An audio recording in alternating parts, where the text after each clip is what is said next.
Hi friends, beef gravy எப்படி பண்ணுறதுன்னு பார்க்கலாம். ஸோ அதுக்கு பீஃப் 1 கிலோ ரெடியாக வாங்கிட்டு வந்து வச்சுருக்கோம்.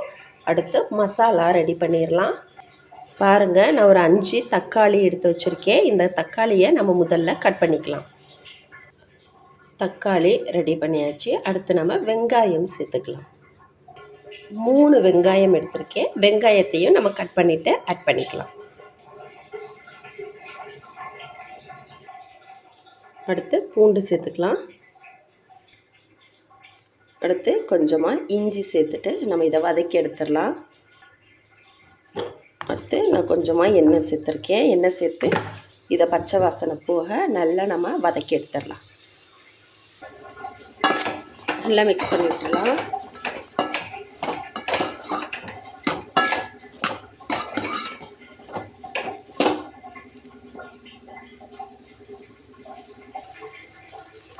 அடுத்து மிளகு, 2 ஏலக்காய், 3 கிராம்பு சேர்த்துடலாம். அடுத்ததாக சோம்பு, அடுத்து ஜீரகம், இது எல்லாம் சேர்த்து ஒரு முறை நல்லா வதக்கி விட்டுருங்க.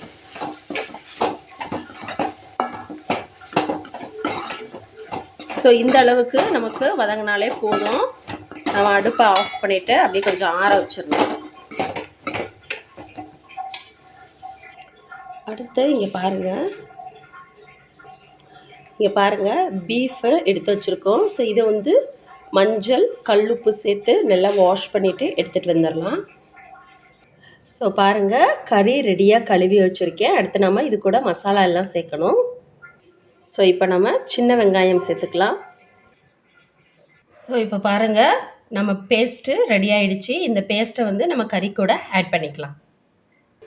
ஸோ பேஸ்ட்டு அரைச்சி போட்டாச்சு. இங்கே பாருங்கள், கடைசியாக மிக்ஸி கழுவுனா தண்ணியாகவும் நம்ம கொஞ்சம் சேர்த்துடலாம். அடுத்து மசாலா சேர்க்கலாம். மஞ்சள் தூள் சேர்த்துக்கலாம். அடுத்து மட்டன் மசாலா பவுடர் சேர்த்துக்கலாம்.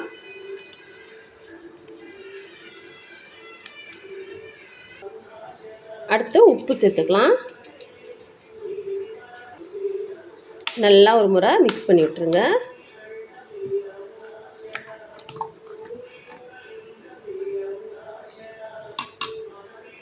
பாருங்கள், இப்போ மசாலாவையும் கறியவும் நம்ம நல்லா மிக்ஸ் பண்ணி விட்டுட்டோம். ஸோ அடுத்து கொத்தமல்லி கருவேப்பிலை சேர்த்து ஒரு 5 இல்லைன்னா 6 விசில் விட்டு எடுத்துக்கலாம். கருவேப்பிலை, கொத்தமல்லி தழை சேர்த்து குக்கரில் விசில் விட்டுறலாம்.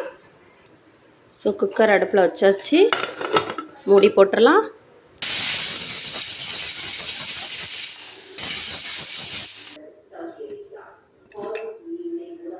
அவ்வளவுதான், ரெடி ஆகிடுச்சு. எப்படி சூப்பராக இருக்குது பார்த்தீங்களா? இந்த எண்ணெய் எல்லாமே அந்த கொழுப்புலேருந்து பிரிஞ்சு வந்தது. இங்கே பாருங்கள், அப்பா பார்க்கும்போதே எவ்வளவு அற்புதமாக இருக்குது பாருங்க. சூப்பராக இருக்குல்ல? இங்கே பாருங்கள், செம்மையாக இருக்குது பாருங்க.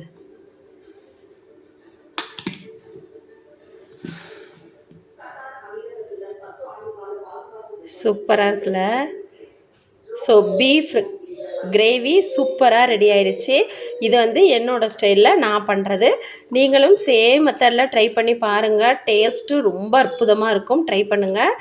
நம்ம சேனலை இப்போ வரைக்கும் நீங்கள் சப்ஸ்கிரைப் பண்ணலை அப்படின்னா உடனடியாக சப்ஸ்கிரைப் பண்ணுங்கள், மறக்காதீங்க. பாருங்கள், இப்படி பார்க்கும்போது அவ்வளோ அற்புதமாக இருக்குது. ட்ரை பண்ணுங்கள். சேனலை சப்ஸ்கிரைப் பண்ணலையா உடனே சப்ஸ்கிரைப் பண்ணிடுங்க, மறந்துடாதீங்க.